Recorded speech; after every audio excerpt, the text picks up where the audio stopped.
Sorry for the delay, everyone. The last meeting went a little late, and I wanted everyone to have a chance to get dinner. So, starting this a little late. All right, this public special meeting of the Board of Education for September 2024 is called to order. All items being considered this evening are posted on the PPF's website under the Board and Meetings tab. This meeting is being streamed live on PPS TV Services website and on Channel 28, and will be replayed throughout the next 2 weeks. Please check the district website for replay times. Good evening and welcome. Tonight we are starting with a short special meeting, which will be followed by a work session on the superintendent's evaluation template. Before we get started, I want to share a few housekeeping reminders in order to ensure safety. All 12 of you. Please keep the walkways and aisles clear. Just don't have all of you sit in one aisle. We also ask that you please be considerate of those keep around you and keep your signs. I know you brought a lot below chin level. All right, our first item is a resolution to approve an agreement between Portland Public Schools and the Portland Association of Teachers, substitute teachers. Dr. Armstrong, would you like?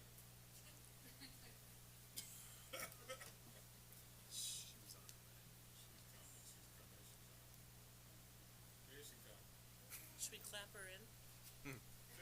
Yeah. Yeah.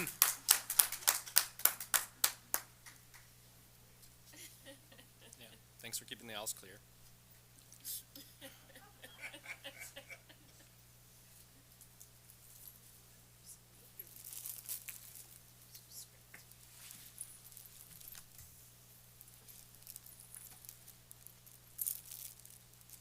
All right.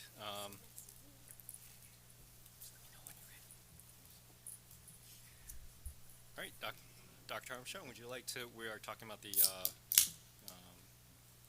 agreement between PPS and PAT substitute teachers.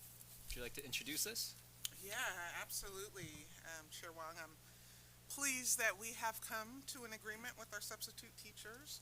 Substitute teachers, as you know, as we all know, play a crucial role in maintaining continuity in education and supporting student learning. And so when our substitute teachers are supported, they can significantly contribute to a positive learning environment and help us grow student achievement. The rise in one is the rise in all. I'd like to welcome up Genevieve, our Senior Director of Employment and Labor Relations, and PAT President, Angela Bonilla. I think I said that wrong. I'm working on rolling PRs and the L's. Up to share with you what's new in this agreement and what it includes. Thank you for being here. Thank you. Thank you. Okay, I'm going to go first, then I'm going to pass it to Angela. Okay, good evening, Directors and Superintendent Armstrong. We're pleased to bring you tonight a 2-year agreement between PPS and the Portland Teachers Association. The Teachers Association represents almost 900 substitutes. I think we have about 906 as of today. These educators are incredibly important to our district. They, as we've stated earlier, they create stability in our classroom when our educators are unable to be there. A few highlights of the changes in the contract. We are now, or when you ratify, which I believe you will, top of the market with the highest daily rate in the Portland metro area, including Salem and North Clackamas. And our hope is that that attracts as many substitutes as PPS as possible. An opportunity for additional training on classroom management and the curriculum, quicker time to fill jobs because more jobs will be available earlier to substitutes to see, and we've expanded the substitute insurance eligibility. We are so appreciative of our PPS substitute educators' commitment to supporting our students and educators and believe that's reflected in the agreement. Yes, hello, good evening, Superintendent, Board. We at PAT, we're so excited to finalize the substitute contract and that we could come to a settlement so early this year. It's a huge win for our students and our educators. This negotiated move on the salary scale will also be the first independent salary increase for our substitute educators in 22 years. So this marks a huge improvement for our substitute educators' quality of life, and also ensures that we have quality educators coming to this district to spend time and teach our students when our contract educators are unavailable. I also look forward to all the work that we will continue to do once y'all hopefully ratify this contract. We'll be able to free up time and energy to work on some of the shared priorities, including advocating for school funding, working on our school-based restorative justice coordinators who have been waiting to settle this contract as new members of PAT, working on the community and schools and neighborhood schools work, and community schools in general. So it has been a privilege to see our substitute educators at the table working together with our PPS HR to certify, to finish this contract, settle this contract, and hopefully get a ratification from y'all. So thank you for having us. Thank you. All right. Do I have a motion and a second to adopt Resolution 6970, 2024 to 2026 agreement between Portland Association of Teachers, Substitute Teachers, and School District Number 1J, Multnomah County, Oregon? So moved. Second. Arm wrestle for that? No, give it to Okay. Patty. Patty or Kim. Okay. Director Bryn Edwards moves and Director Sullivan seconds. Is there any board discussion? Just, first of all, congratulations. It's great to have it at the beginning of this school year. I know this will be welcome news for all of our students. We love having our regular classroom teachers in front of our students every day. We know there are instances where we need substitutes, so it's good news for stability, I think, for this year. This is a question maybe for the superintendent staff is, I'm just curious whether, so I think we have included in this agreement some things that should ensure we have the substitute pool we need, and I'm wondering if it's possible to give us like, I don't know, halfway through the year, like trend data, like are there places where we still are, needing substitutes or having a hard time filling vacancies? Because it seems like, we've, in working with PAT, found some ways that hopefully we should bridge some of those gaps that we have, but it would be good to get that validated, and where do we still have some gaps? Yeah. We're regularly checking we regularly keep track of how many substitute jobs we have daily and then how many go unfilled. So that is available data Great, that just we be can on, like, share. some sort Yeah. of, not regular cadence, but Yeah. periodic, just to understand as it gets implemented. Yeah, I'm especially excited about those special subs Mm-hmm. and how that's going to work, because that's very creative. Yeah. I'm really glad you did that. Yeah. We're excited about that too. Yeah. I just want to say thank you for all the hard work that both of you put into this, so thank you.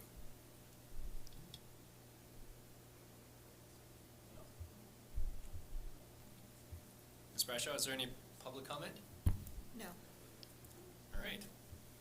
The board will now vote on Resolution 6970, 2024, 2026, agreement between Portland Association of Teachers, Substitute Teachers, and School District Number 1J, Multnomah County, Oregon. All in favor, please indicate by saying yes. Yes. Yes. All opposed, Yes. please. It's called internet delay.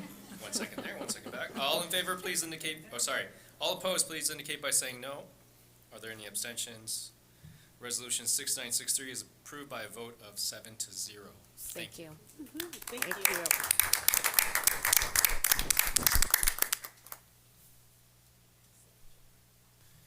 Next up, we have first reading of policies. Two policies, revisions 6.10.100-P, high school credit earned to ninth grade prior to ninth grade policy, and 4.20.042-P, diploma requirements policy. Director Brim Edwards, would you please provide a brief overview? Sure. So both of these, they're modifications of existing policies, came out of committee with a recommendation for first reading. I'm going to start with the change in diploma policy. There's a staff report that captures it, but essentially the Oregon legislature modified language in a number of the education statutes, including changes to extended and alternative certificates. So the modifications in our policies reflect the change in state law, and I'm just going to quote the staff report on why we should make this change. It's just best practice for district policies to align with state law. So this is, it's not housekeeping, it's a substantial change, but it also ensures that what we state in our diploma policy actually aligns with state law. So that's the first one. The second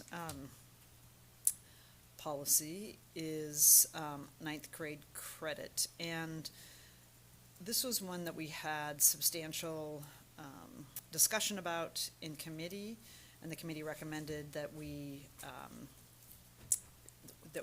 have a first reading. And as you may recall, earlier this summer, there was a question about whether courses that students took in middle school would qualify for high school credits. And I'll say, just to summarize the discussion in the committee, is we really wanted to accomplish two things, I think, with the policy changes.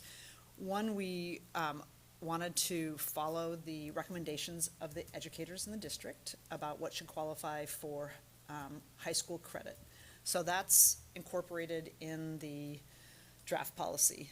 The second thing, objective, was also to make clear to parents and students that it wouldn't be like, I'm going to take this class, it looks like a high school class, it feels like a high school class, but I don't know whether I'm going to get credit or not.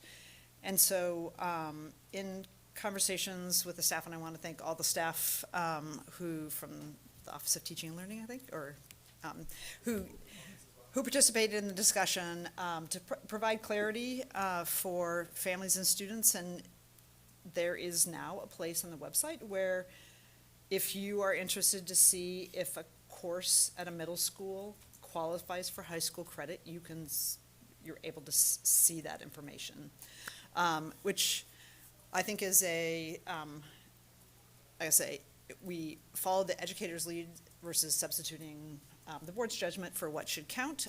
So we took their recommendation on that, but we're like, and we think parents and students should know before they enroll in a class or what is actually eligible for high school credits versus deciding like which ones were. So I think this version of the policy accomplishes both those goals, and hopefully it will be a useful resource to middle school parents and also to parents of high school students who are transferring in from other districts, because the policy is broader than that. So hopefully we've made the policy more clear and more understandable for families, and also followed the recommendations of educators. Can I ask a question, Chair Wong? I just want to make sure, so I unfortunately haven't been able to watch the policy committee meetings on this one, and I'll just say, because the red lines, everything's redlined, it was hard to tell exactly what the differences are, and the staff report notes there was a parent complaint. Am I hearing you, and I don't know, Director Bermetz, is this for you or for staff, but the change, the very specific changes from what we had before, are that we now have a website, whereas previously we did not, that lists those courses. And the second change is that teachers get to decide what classes qualify? No, there's some and I don't know if you want to. Yeah, I would just Come up love, and just, share. and again, it doesn't need to be lengthy, but just like, in summary, what are the changes in this policy from what we did previously? So what was unclear is, say if you had gotten credit in a middle school or a private school, of whether it counted or not. And we had some very specific recommendations on, as you might recall, we had testimony and public comment earlier in the year of middle school families who took a language arts credit and were then surprised that didn't qualify. So why don't you share sort of the guidelines or the framework that you've created? And you're right, the second thing is now each of the middle schools have gone through and it says, like, you know, Mandarin or Spanish or math, it's usually either language or math that qualifies, but at each school it shows which schools are offering high school level courses in which subjects, and that you could then get high school credit for, and grades. Good evening. Lorna Fast Buffalo Horse, Senior Director of Schools.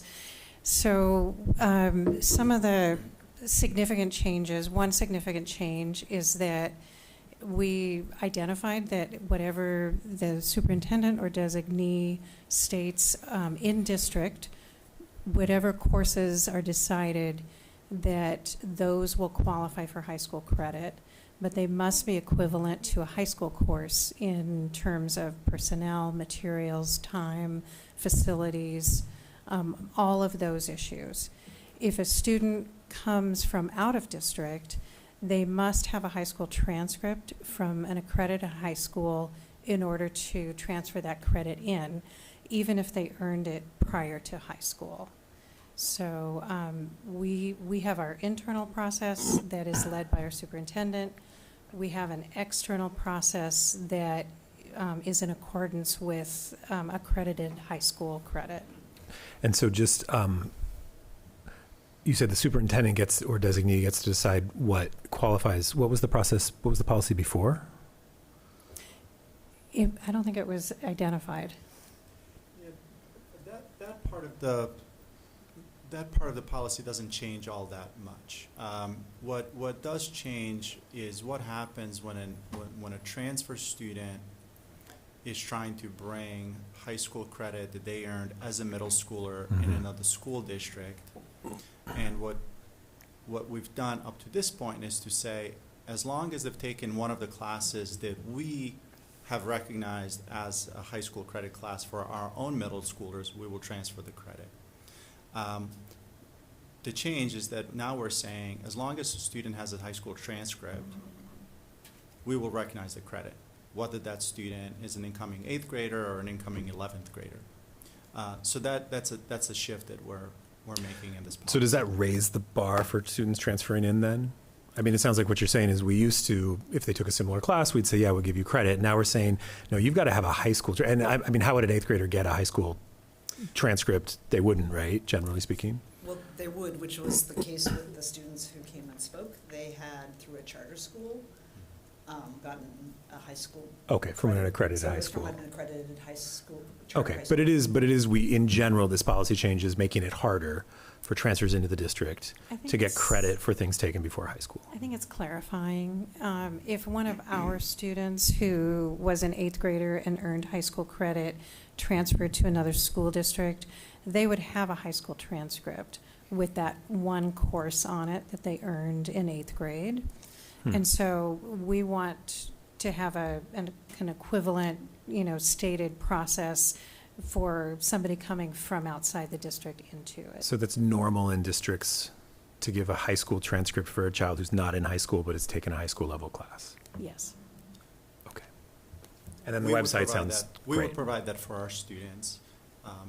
What that does mean is if a student comes with a report card from a middle school that says that they took algebra, we would ask them to go back to their home school district and say, please, we need a verification from your high school, and we trust their school district to have established a similar process that we have in place that Senior Director Fast Buffalo Horse articulated, that for that middle school course to qualify for high school credit, it needs to use high school materials, it needs to have aligned grading practices, it needs to meet high school course standards, etc.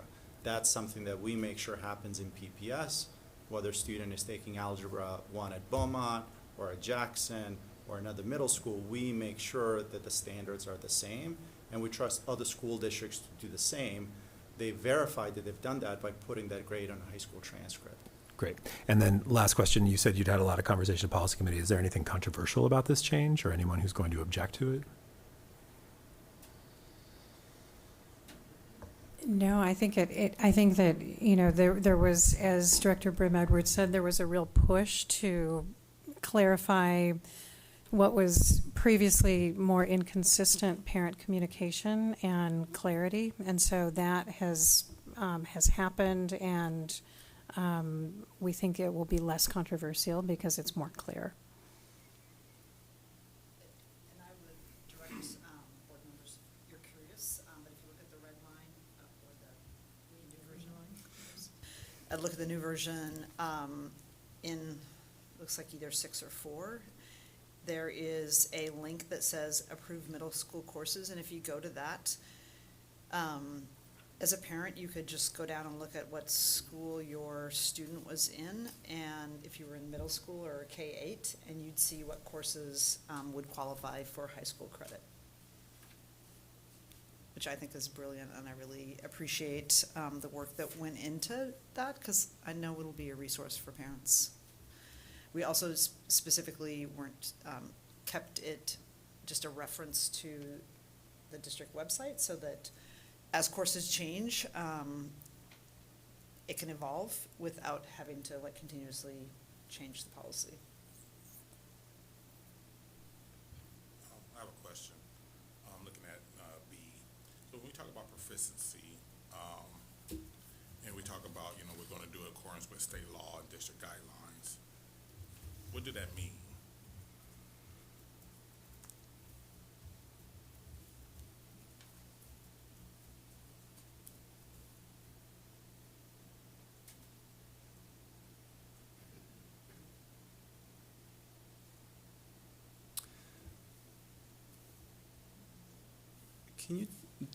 Can you direct me again to the part of the policy? I guess Sorry. it's number B Okay. for just the diploma requirements, 4.20.042-P. Yeah,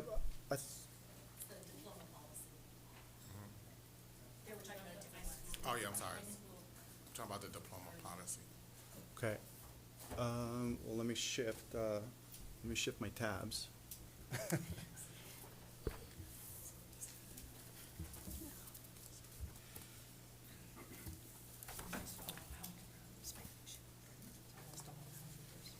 Oh, where it says proficiency credit will be awarded in accordance with state law and district guidelines. So the state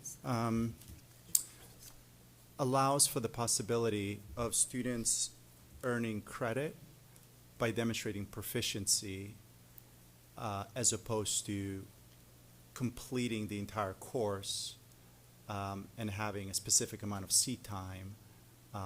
In other words, the difference between a semester student being enrolled in a course for an entire semester or an entire school year and earning credit by completing specific assignments and passing assessments, the state says school districts have the ability of creating mechanisms that would assess student proficiency levels and determine whether or not to give them credit for that course.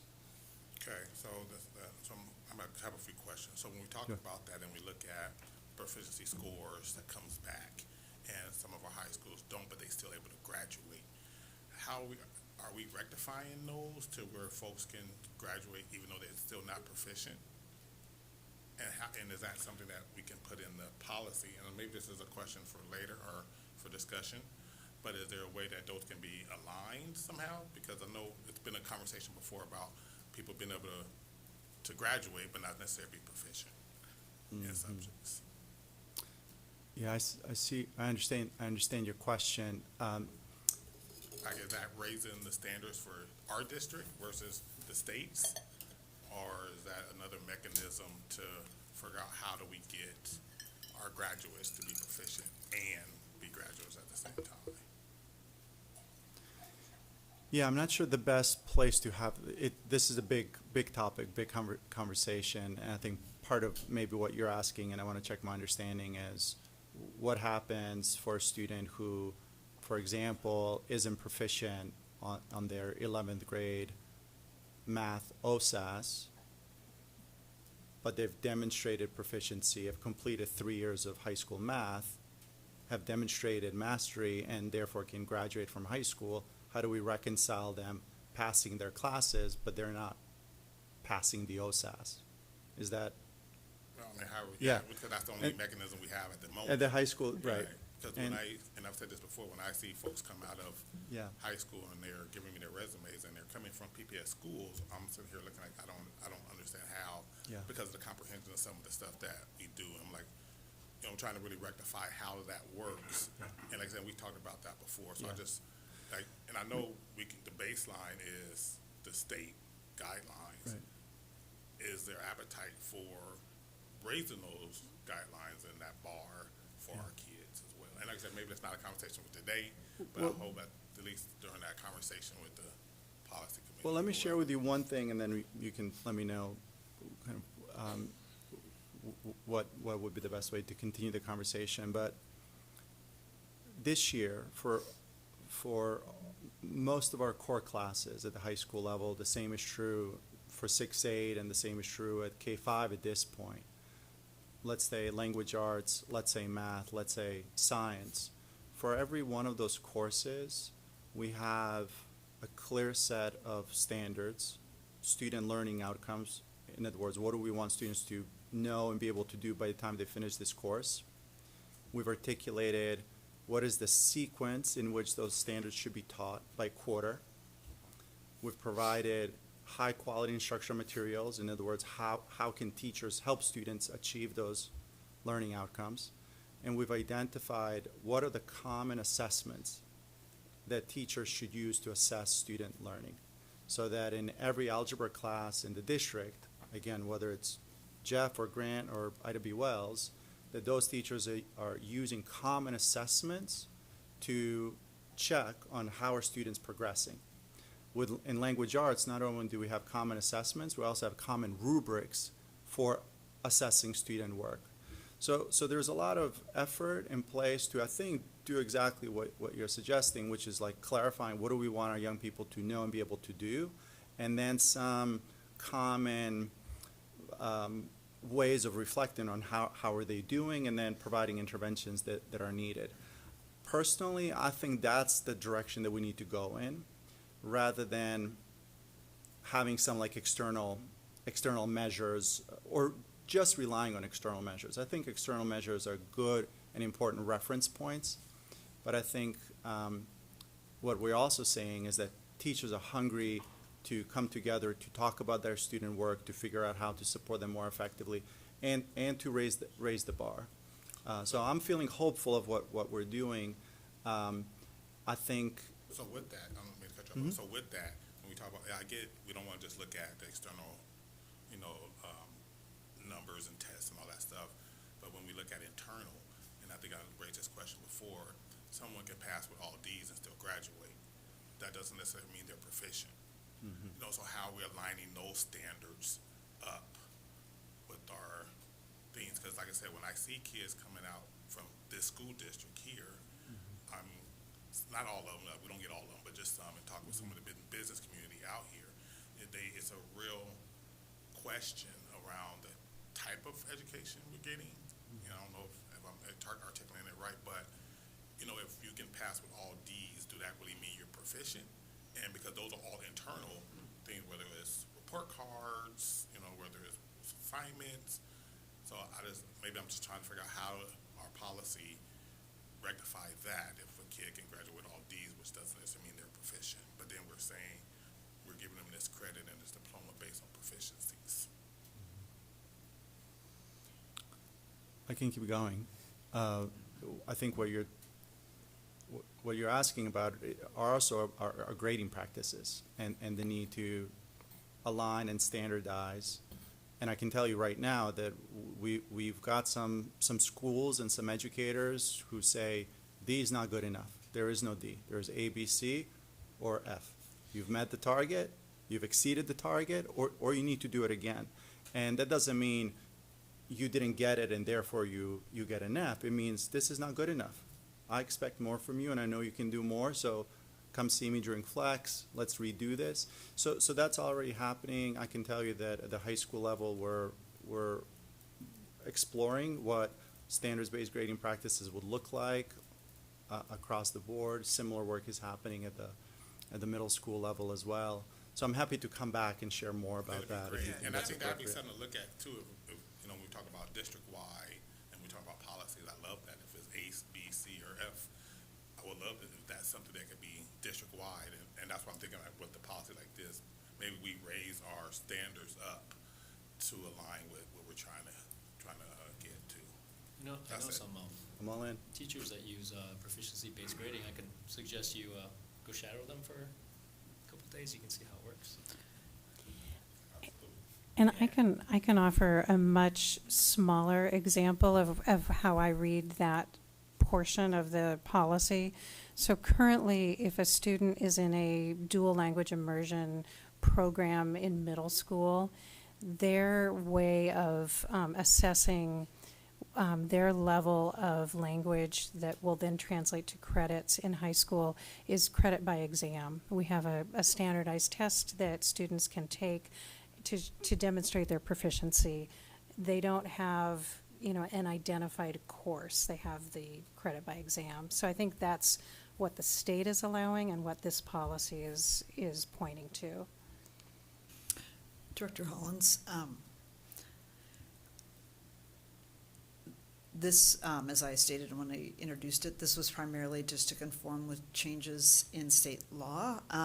I would be open if you and others wanted to look through our policies and have a conversation with the superintendent and staff around what sort of having a proficiency standard would look like.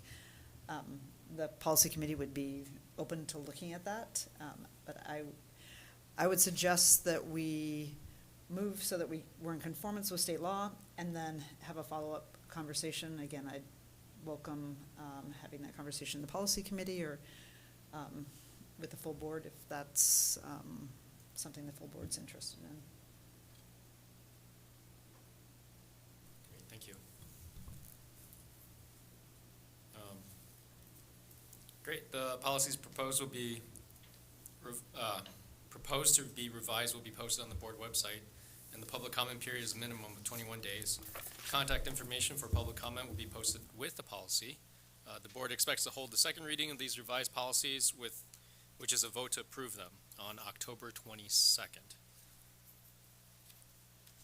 Good. All right, gonna move on. All right, now we are going to review the draft advocacy agenda. We are scheduled to approve a legislative advocacy agenda at the October 8th board meeting. Tonight we'll have an opportunity to provide feedback on a draft that has been provided to us. Superintendent Armstrong, would you like to introduce this?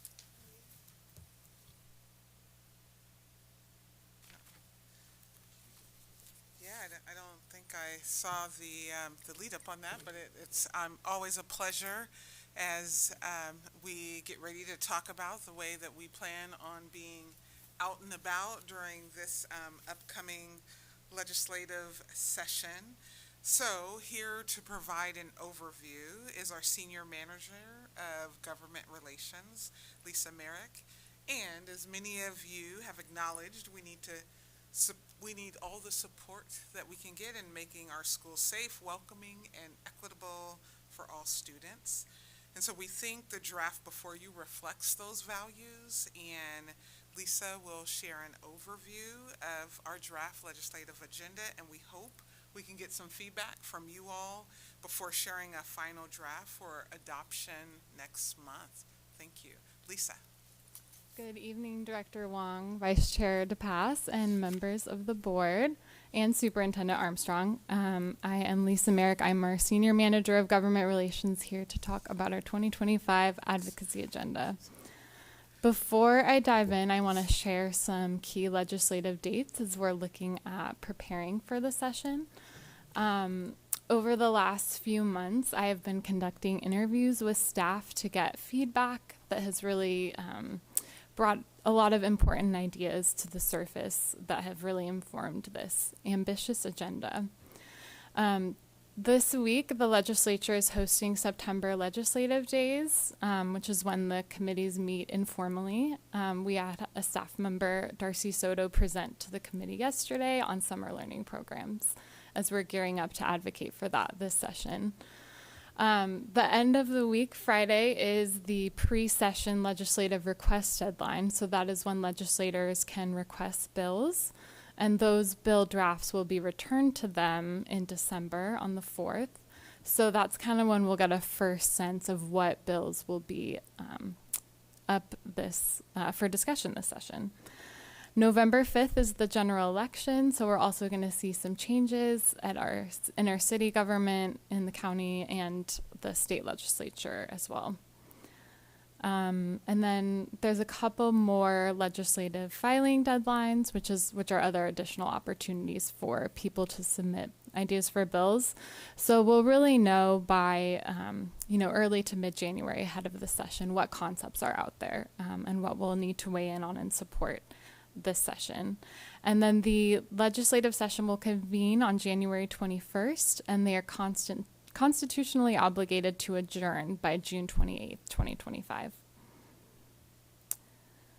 So just a preview of the legislative session. Over the interim, the governor and legislature have held a number of task forces and work groups that are discussing several different concepts.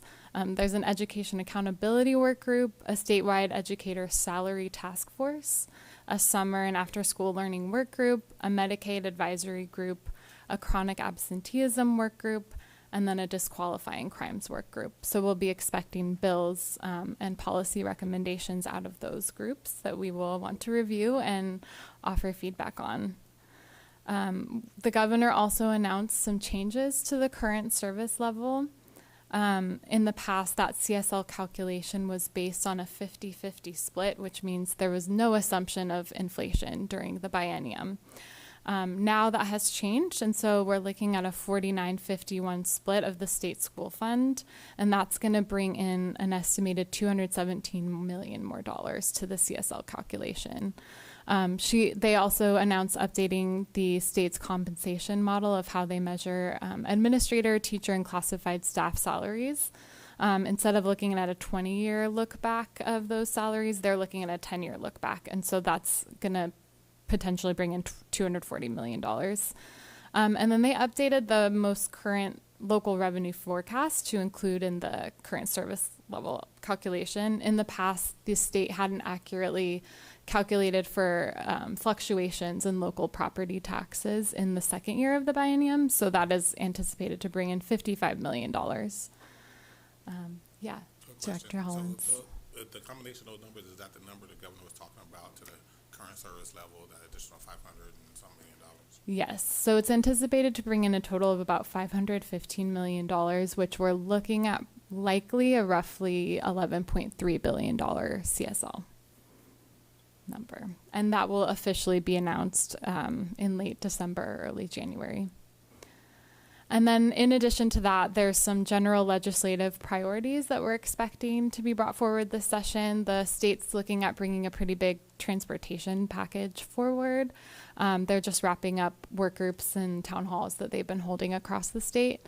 We're also anticipating behavioral health and housing and homelessness packages to be a significant part of the session.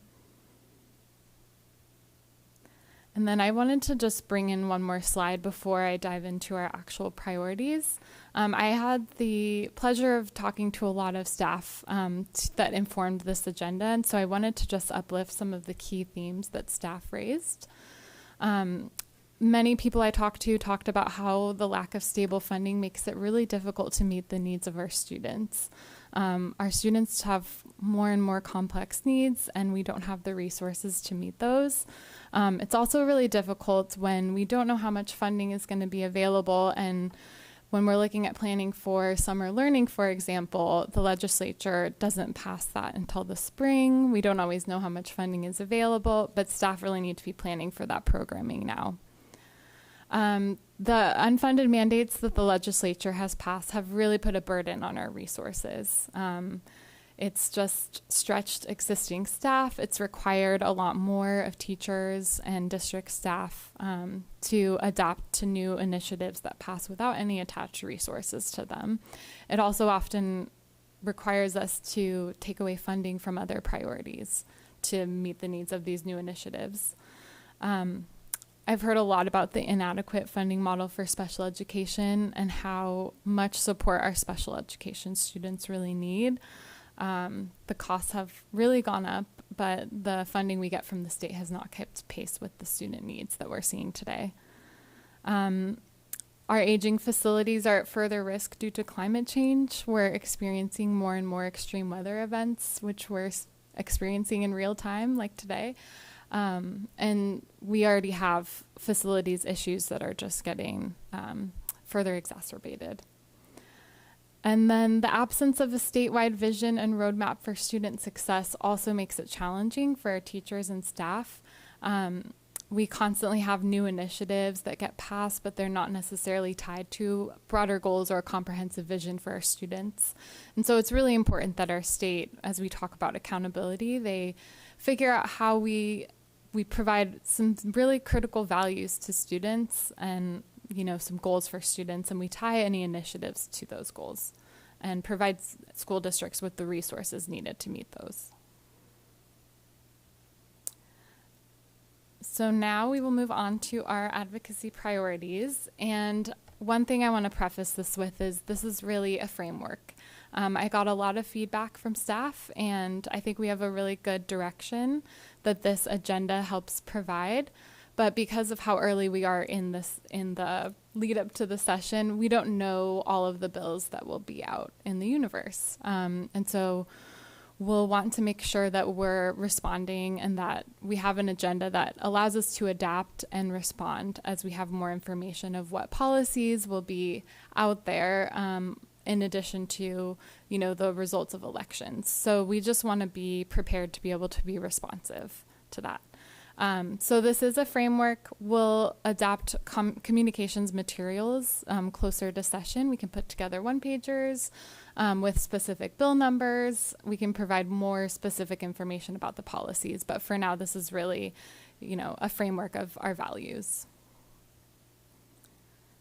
And this agenda has local, federal, and state level priorities.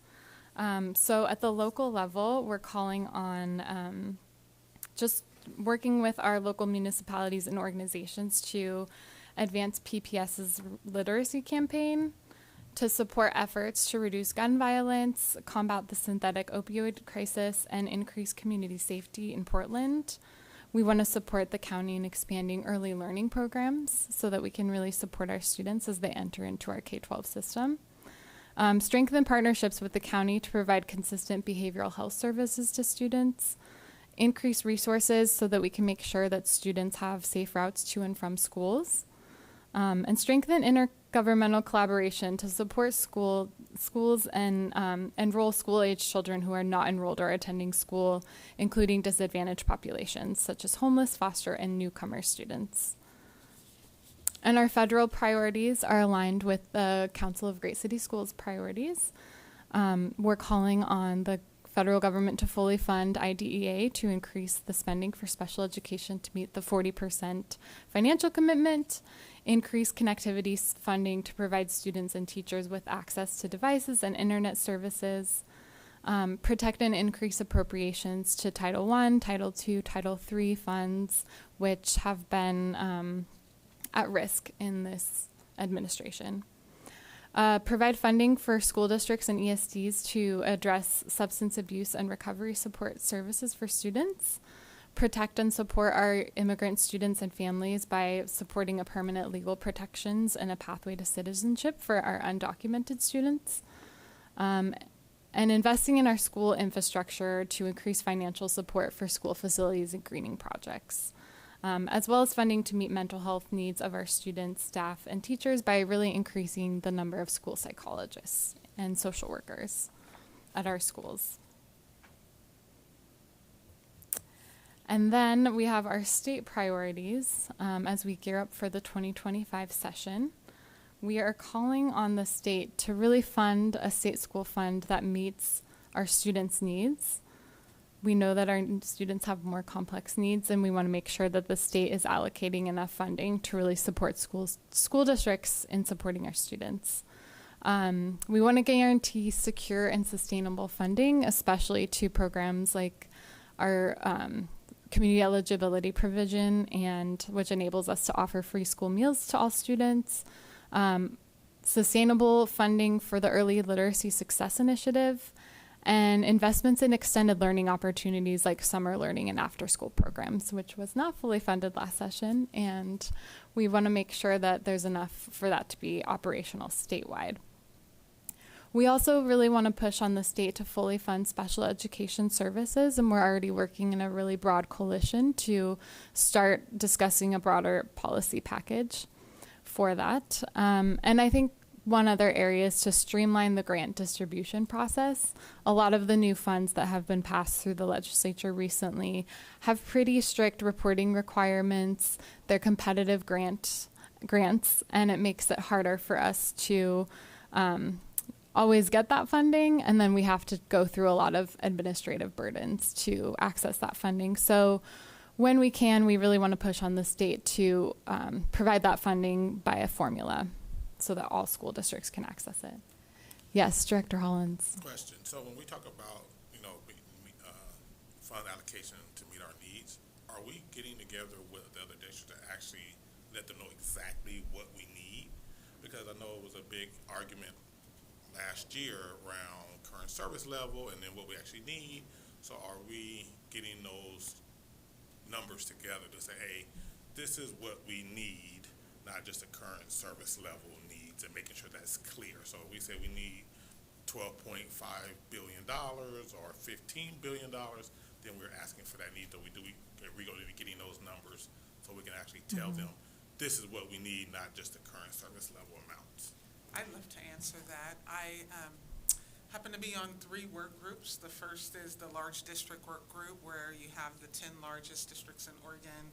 The other one is a COSA off-the-record meeting for all SUPs in the state. And then another one is a regional with Multnomah County and some other peers. And so we have been talking about some of those investments that we're urging. And so that's reflected in this presentation. And that's some of the spaces that I occupy. I also know that Lisa Merrick and Deborah Kafori are out and about.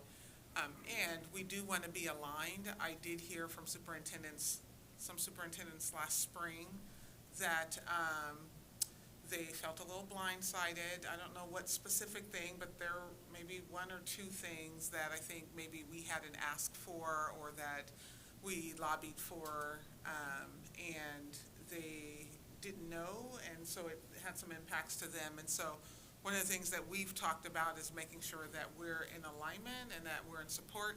Also, though, that there are some Portland-specific things that we're not going to be like in all things, but we do want to be in communication so that there's no surprises to our peers, and the expectation is that it's the same on their end too, that there's no surprises to Portland.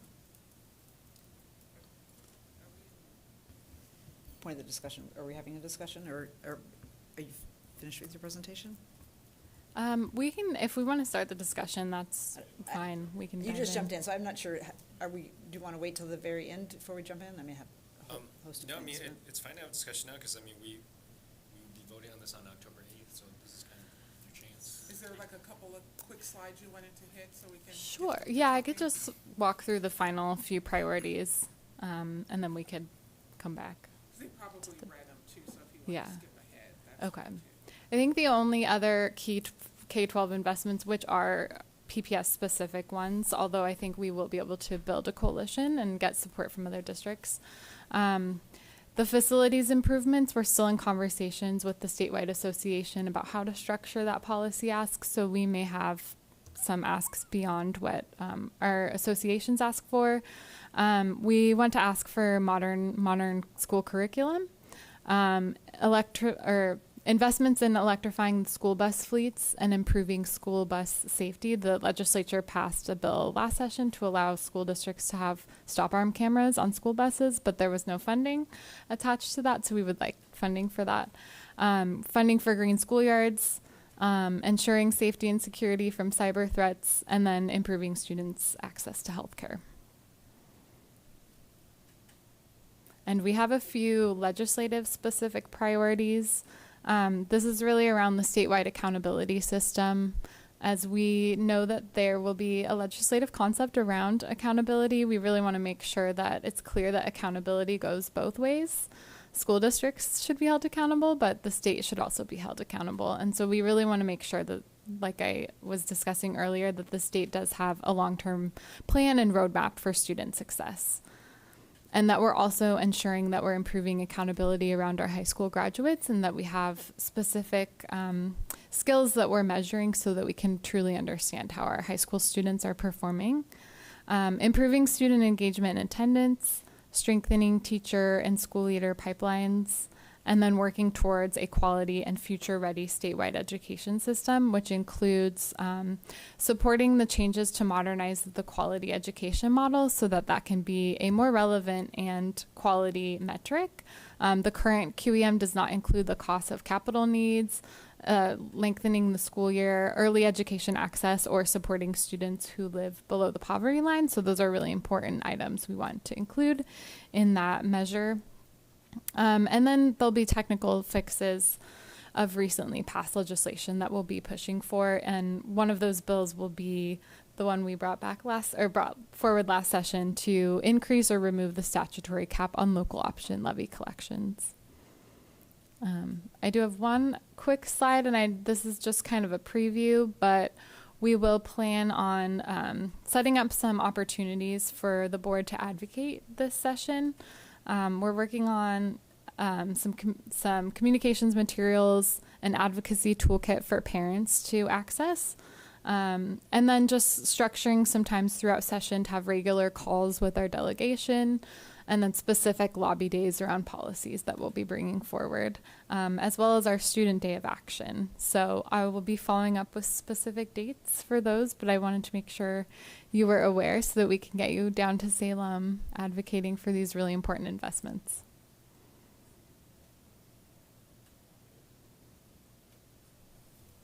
Thank you. Any other questions? Just a number of comments.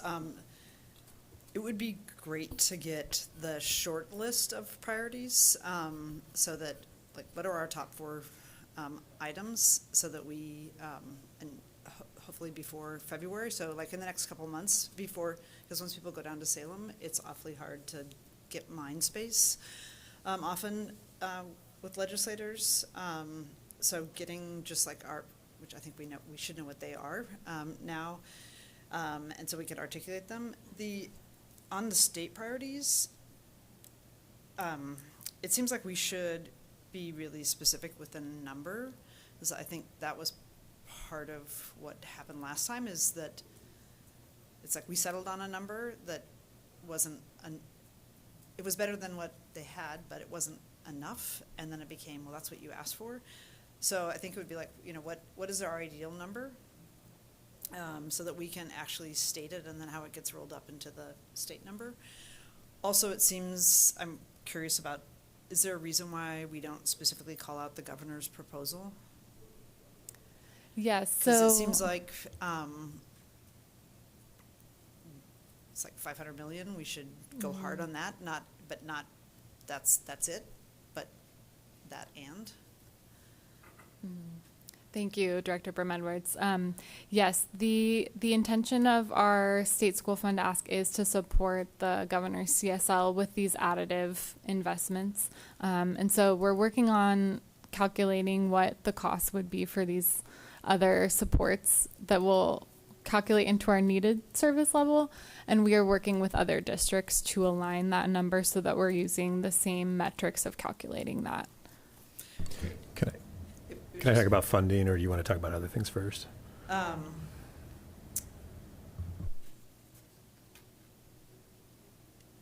Go. I have some other things, but. Well, if we're just going to I stay think on it's funding, that's Yeah, my funding, no, key let's go deep thing. on that, because I think that's one of our key asks. I guess my question is why, I mean, it's great if the governor's going to add $500 million to CSL. Young's here, so he can correct my numbers if I'm wrong, but CSL is going to leave us with tens of millions of dollars of cuts in the next budget. And one of the things that we had talked about with our community and everybody, and, we said, hey, look, we're going to have these cuts. We've got the structural deficit now because of some of the, contract negotiations and other things. And everyone said, okay, yeah, we understand that, but man, we're going to lobby the legislature hard so that we don't have to take those cuts. But we don't say that in here at all. And so I guess I'm curious. I mean, I assumed that our legislative priority for funding would be quality education model as the floor, and that everything else, should be above that. And so I'm afraid we're already into this dynamic where the governor's put $500 million on the table again, current service level means tens of millions of cuts for Portland Public Schools. And they're going to pat themselves on the back and say, look what we did. Well, we slash teachers and increase class sizes and slash needed services, and our students struggle. So I'm curious from your perspective why we aren't saying QEM, and I'm going to reiterate what Director Brim Edwards said, but be a little stronger about it. Our local congressional delegation completely misrepresented our ask last time around for their own political benefit. It was one of the most brazen political acts I have ever seen in my life, and I promised at that time that I would never let them get away with it again.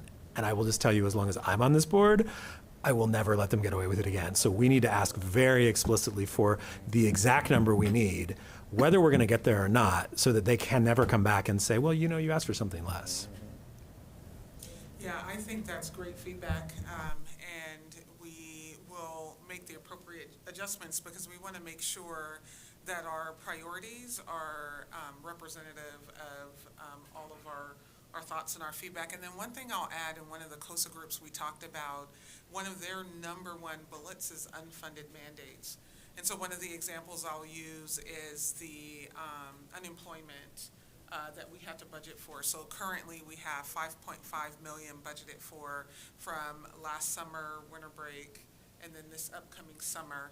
And that's an unfunded mandate. It was clear that when that came through, there wasn't this thought that districts would, especially our size and with our budget, would have to, and our number of staff, would have to set aside, $5 million. And so if something like that is funded, right, I mean, I'm not saying it's going to get to our high numbers of 15, 20 million, but even addressing some of the unfunded mandates would allow us to be able to recoup some of that cost. So if that mandate was fully funded, that would be 5.5 million that we wouldn't have had to set aside this year to cover unemployment costs. And so we're leaning into the unfunded conversation too, and I also think that we can elevate the current service level and represent that as well. And I thanks, just think we just Director. roll all that up. I mean,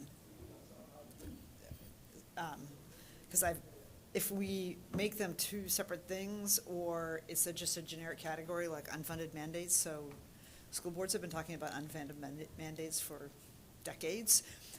So we need to be really specific of like, here's what you've given us, and here's our overall number that we need, whether it's the QEM and then here's the unfunded mandates you gave us, but it should be really specific.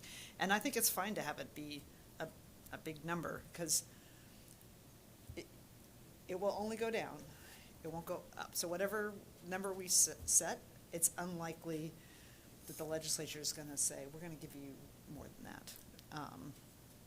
And so then they can talk about what gap they left us with. Good evening, board members. Deborah Kafori, Chief of Staff.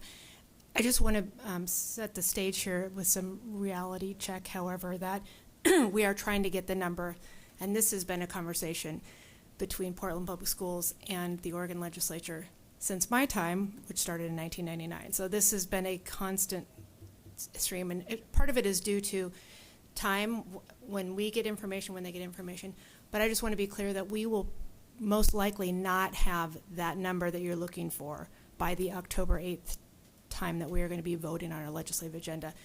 And we don't want to come out with something too early and be wrong, which has been the case in the past. We really want to be strong on that, and I'm happy to have Myung come up and talk more about why, if you're interested, but just to be clear that we probably won't have that number by the time you vote on October 8th. But that is our goal, to get a strong number and to use all of the strategies and tactics that you're talking about to ensure that we get as much money as possible that we deserve for our children out of the Oregon legislature.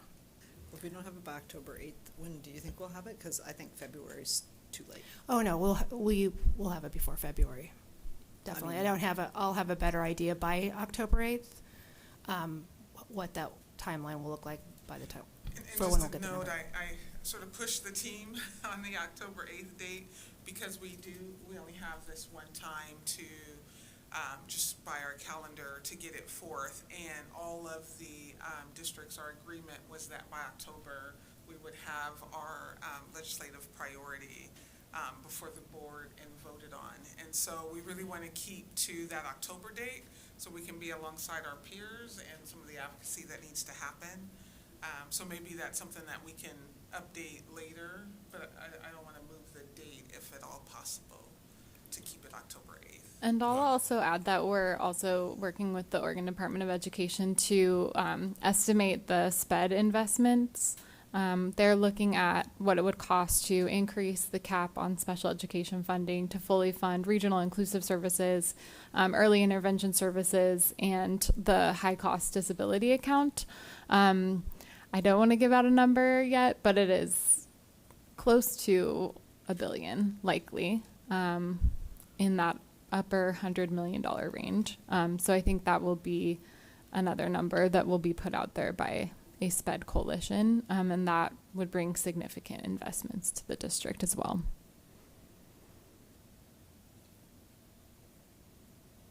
So I also had a question. I know a couple sessions ago, the technical fix on the statutory cap and the local option, while it's not a statewide priority, it certainly was a priority.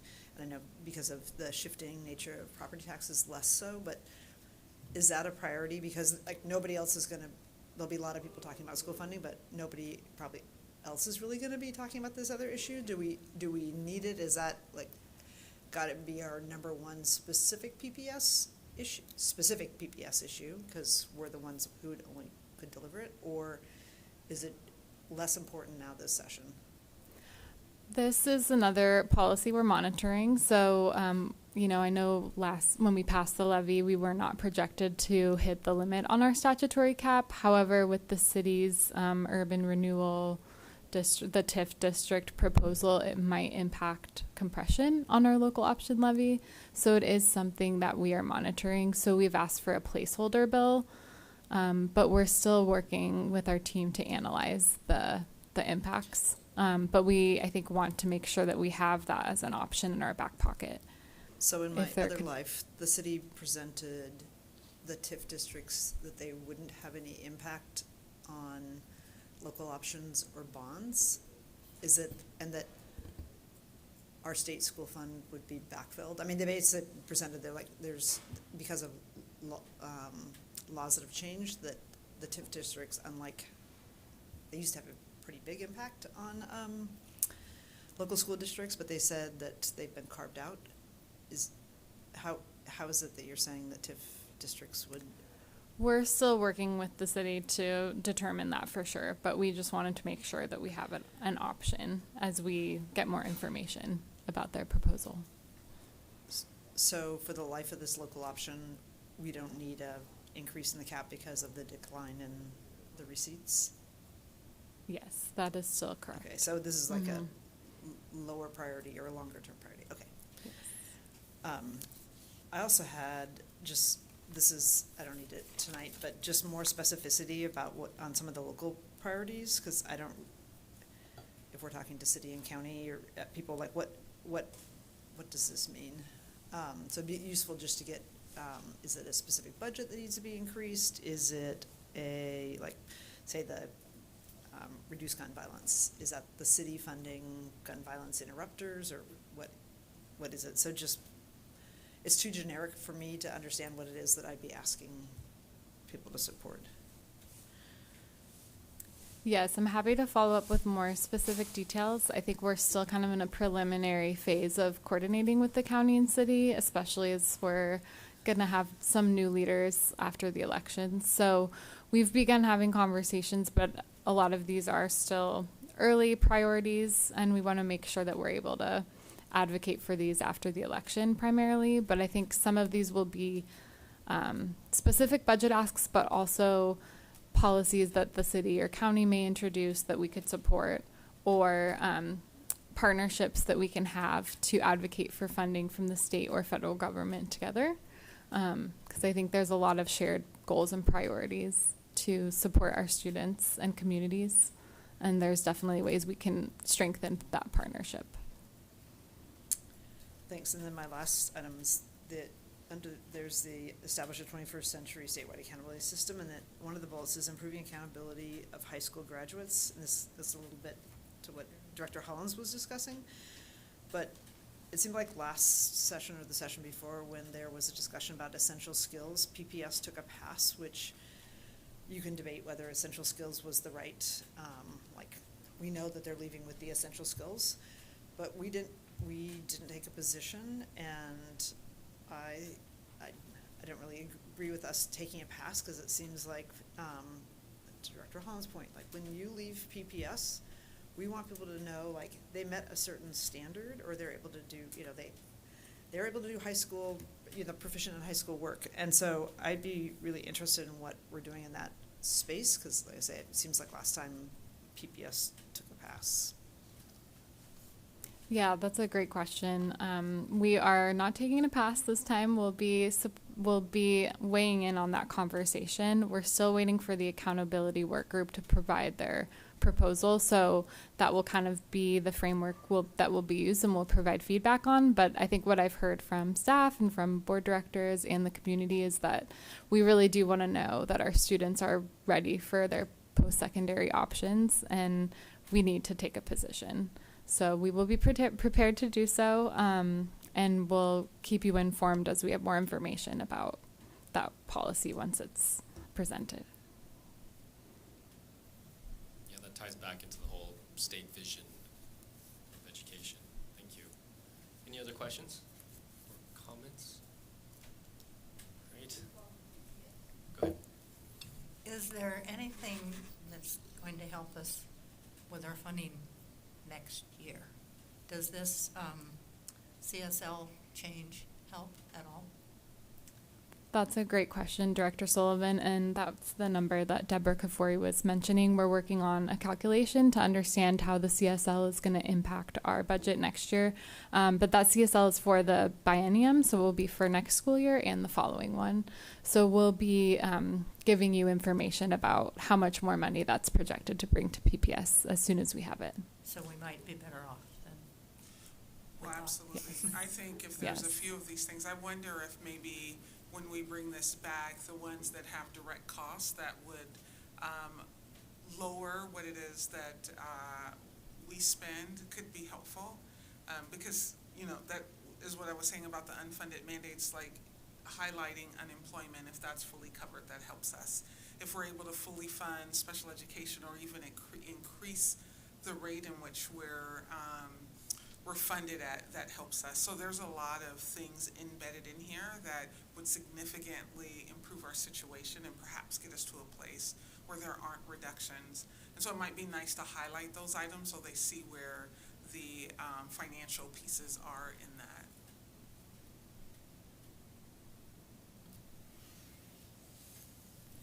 Great, thank you. Thank you. Thank you, Deborah. Thank you. Lisa.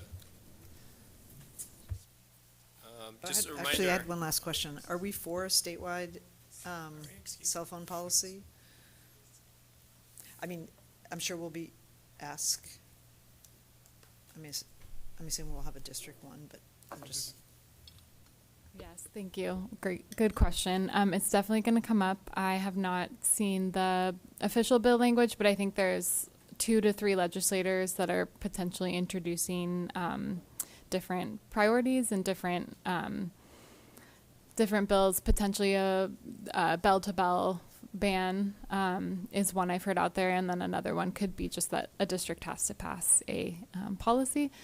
It's not on our agenda now, but I think the framework we have does give us leeway if we wanted to weigh in on that. I think we're also seeing what happens at the school board level and if a statewide priority would align with where we are at as a district. Just my 2 cents. As it looks like probably one will move, is that it seems like the place in which we avoid unfunded mandates or things that don't work because they're actually created for a district of 1,500 students or 2,500 students versus 40,000 students is to do what they did with every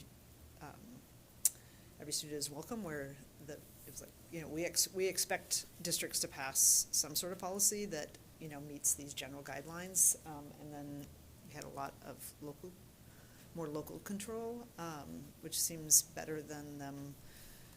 Again, I'm just afraid if you have district with one high school saying this is what the bill should look like, which doesn't work at all in PBS. So I would hope we advocate for that early on. Yeah, I think that feedback is really helpful, and we definitely want to make sure that there's no more unfunded mandates as we're securing funding for initiatives that recently passed and did not get funded. So that will be definitely central to our advocacy, and I think to your point, just making sure that districts have that local autonomy to implement a policy that will work for them. Thanks. All right, thank you so much. All right, just quick reminder, we will be voting on this on October 8th board meeting. All right, next we'll move to vote on the consent agenda. Board members, if there are any items you would like to pull for a later meeting, we will set those aside for the next time we meet. Ms. Brashaw, are there any changes to the consent agenda? No. Great. Do I have a motion and a second to adopt the consent agenda? So moved. Director DePass moves. Director Hollins seconds the adoption of the consent agenda. Is there any board discussion on the consent agenda? All right. The board will now vote on resolutions 6967 through 6969 and 6971. All in favor, please indicate by saying yes. Yes. Yes. All opposed, please indicate by saying All opposed, please indicate by saying no. Great. The consent agenda as amended is approved by a vote of 7-0. This special meeting is adjourned. Thank you. We are now going to transition to our work session. Do people need a quick break? Okay, so let's reconvene in 5 minutes, 7:38.